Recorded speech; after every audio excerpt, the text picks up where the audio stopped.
یادې سیالۍ چې د خوست ولایت د فوټبال لوبډلو پر ګډون سربیره د یو شمېر نورو ولایتونو د فوټبال لوبډلو هم پکې ګډون درلود 2 میاشتې دوام وکړ چې د خوست ولایت د مندخیلو د فوټبال لوبډلې په ګټه پای ته ورسېدې.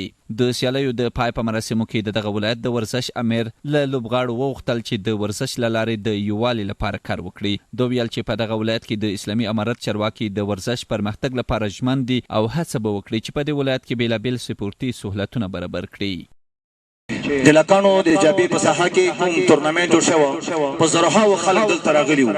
واقعا ورزش د صلح سربیره نو ځوانانو ته ډاډ ورکوي چې موږ په هر ساحه کې چې دوی لوبې لري دوی امنیت په نیول شوی وي.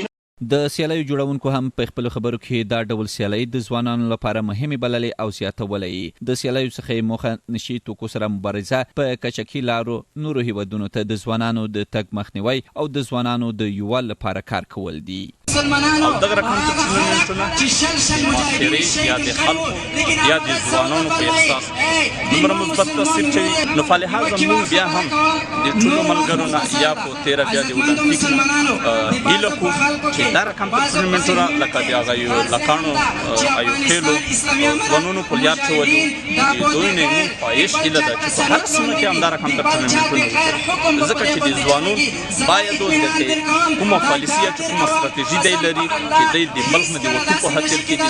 نو د هغې دپاره حال یاري دغه ټورنمنټ ده چې دوی دشکې سکون ښه فیصله چې ترسره کړي. خو د سیالیو ګډونوالو بیا د اړونده چارواکو غوښتنه کوله چې د ورزش په برخه کې ورسره همکاري لا زیاته کړي.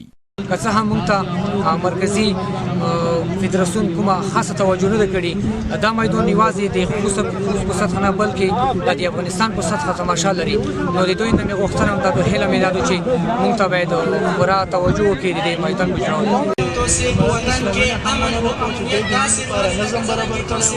د یادولو ده چې د فوټبال دغه ډول سیالۍ هر کال د ځوانانو له لوري په یاده سیمه کې په لار اچول کیږي چې د خوست ولایت د فوټبال لوبډلو ترڅنګ د هیواد د یو شمېر نورو ولایتونو د فوټبال لوبډلې هم پکې لوبیږي او په سلګونو ځوانان یې نندارې ته ورځي.